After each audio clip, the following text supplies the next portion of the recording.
नमस्कार दर्शकों, मैं आपके साथ अनुपम सिंह और आप देख रहे हैं स्टार न्यूज प्लस चैनल। और आइए अब हम नजर डालते हैं आज की कुछ खास और मुख्य खबरों की ओर।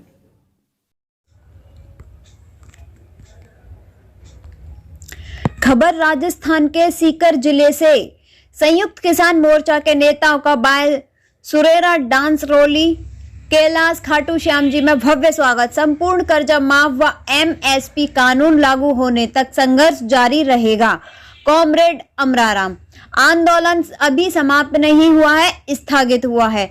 बाय में संयुक्त किसान मोर्चा के नेताओं का छीतरमल बोचलिया, तेजाराम वर्मा, रामेश्वर हसल, छोटू राम यादव की अध्यक्षता में माला व साफा पहनाकर भव्य स्वागत किया गया। सभा को संबोधित करते हुए अखिल भारतीय किसान सभा के राष्ट्रीय उपाध्यक्ष कॉमरेड अमराराम ने किसी आंदोलन जीतने की बधाई देते हुए कहा कि किसान आंदोलन अभी समाप्त नहीं हुआ है, स्थगित हुआ है।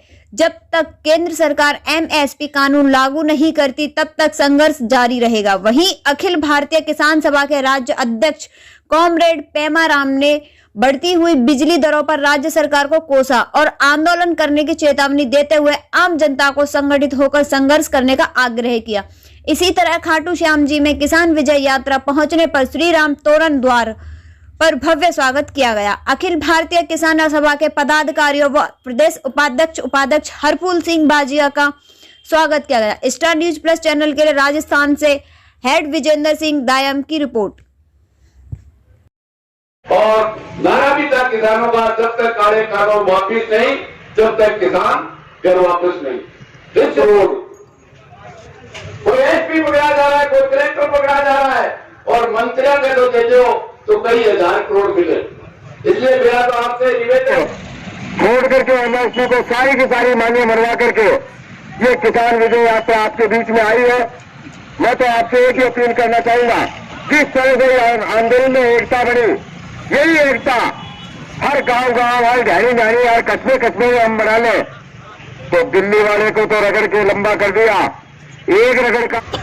जहां कालाधन जाने का सवाल था, वहां विजय माल्या जैसे अनगिनत, मैं एक एक का नाम नहीं पुकारूंगा, अनगिनत लोगों को हिंदुस्तान की संपत्ति को लूट करके विदेशों में बढ़ाने का काम करने वाला कोई है तो नरेंद्र मोदी की सरकार है। जहां रोजगार देने की बात करने का सवाल है, हमारे देश के तमाम संसाधन, चाहे बैंक, बीमा, इंश्योरेंस, चाहे रेल, चाहे हवाई जहाज, तमाम के तमाम बेचने का काम कोई किया है तो वो नरेंद्र मोदी की सरकार ने अडानी और अंबानी के लिए रास्ते दरवाजे खोल करके उन्हें बेचने का काम किया।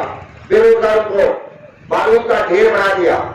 रही थी कसर हमारी खेती पे भी अडानी और अंबानी ने बड़े बड़े माल गोदाम बना करके हिंदुस्तान की जमीन पे नजर गड़ा दी।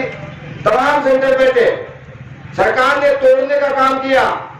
कभी कहा आतंकवादी है, कभी कहा उग्रवादी है और खुद पार्लियामेंट में हमारे देश के प्रधानमंत्री ने किसान को जितनी ऊंची मानसिकता से कहा ये किसान के जीत में बदला, इसके लिए आप सबका हृदय से आभार व्यक्त करता हुआ धन्यवाद देता हूं, क्योंकि इसके लिए धन्यवाद के पात्र आप हैं। कोई टोल पे गया, कोई मोर्चे पे गया, कोई रास्ता रोकने में आया।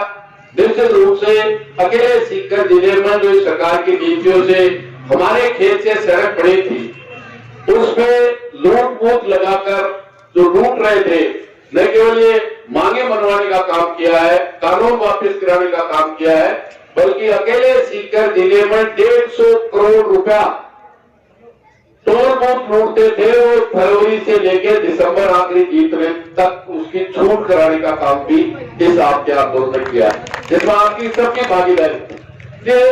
निश्चित रूप से यह आंदोलन जो कहते थे मोदी मानता नहीं, न गुजरात में माना, लोग चिल्लाते रहे, न नोटबंदी में माना, न जीएसटी में माना, न नागरिकता संशोधन कानून में माना। आम आदमी जब भी बात करता था, बात बहुत ठीक है लेकिन वो मोदी माने कोई, लेकिन वो लेटर पैड पे जब तक लिख करके नहीं आया, पूरा लिख करके देने के बाद 10 दिसंबर से एक किसान विजय यात्रा राजस्थान के एक जिले में गांव में जारी, और यही संयुक्त मोर्चे ने तय किया है कि कानून वापिस हुए हैं, आंदोलन स्थगित हुआ, खत्म नहीं हुआ, क्योंकि सरकार की पिछले 25 साल में देश में कोई भी सरकार रही है, उस सरकार की नीतियों के कारण देश का किसान की जमीन बैंकों में गिर हुई है। देश का नौजवान 50 साल की सबसे बड़ी बेरोजगारी है नीतियों से, और पिछले 30 साल का सबसे महंगाई का रिकॉर्ड है। एक तरफ आम जनता बेहाल है और देश की अंबानी अडानी जैसी कंपनियां, भ्रष्ट नेता और अफसर माला माल। इन नीतियों के खिलाफ लड़ना पड़ेगा। इन नीतियों से जो कर्जा हुआ है वो कर्जा माफ हो। मोदी ने 7 साल में इन्हीं कंपनियों का 10 लाख करोड़ रुपया माफ किया है और पूरे देश के किसानों का केसीसी है 13 लाख करोड़। ये किसान विजय यात्रा 10 तारीख को शाहजहांपुर बॉर्डर से रवाना हुई। 2 तारीख को संपूर्ण निकाबी होने के बाद गांव में गए और अभी राजस्थान के हर जिले में जा रहे हैं। हर जिले में किसानों की एकता बना करके आने वाले टाइम में एमएसपी की गारंटी का कानून, महंगाई के खिलाफ है, बेरोजगारी के खिलाफ है, वो अगला संघर्ष की तैयारी करने के लिए गांव-गांव में एकता बनाने के लिए लोगों से अपील कर रहे हैं। और इस आंदोलन की लड़ाई में जितने भी चरण आए और उनमें लोगों ने जो सहयोग किया उसके लिए धन्यवाद दे करके एकता बनाने की बात। देश का ऐतिहासिक किसान आंदोलन की फौलादी एकता के सामने तानाशाह मोदी सरकार को झुकाकर जीतकर ये किसान विजय यात्रा 10 दिसंबर से चली थी, विभिन्न जिलों में होते हुए आज खाटू में पहुंची है। मैं तमाम प्रदेश और देशवासियों को नव वर्ष की हार्दिक बधाई देता हूं और इस आंदोलन में तन, मन, धन और भावना से और हर आह्वान को लागू करके इस जीत में परिवर्तित किया, उन सबको धन्यवाद देता हूं। और उन 700 से ज़्यादा किसान जिन्होंने शहादत देकर इस आंदोलन को जीत में बदलने का काम किया, उनको नमन करता हूं। और ये आंदोलन समाप्त नहीं, स्थगित हुआ है जब तक एमएसपी की गारंटी नहीं होगी। इन सरकार की नीतियों से 25 साल में जो किसान कर्जदार हुआ वो कर्जा माफ नहीं होगा और जो महंगाई और बेरोजगारी से जो लूट हो रही है, निश्चित रूप से उसके खिलाफ गांव-गांव में किसान और गांव के गरीब की एकता बढ़ाने की जरूरत है। और तमाम जो लूट राजस्थान में बिजली, पेट्रोल, डीजल और 10 दिन में संपूर्ण कर्जे का वायदा आज तक अधूरा है, निश्चित रूप से इसको लेकर के गांव-गांव में तैयारी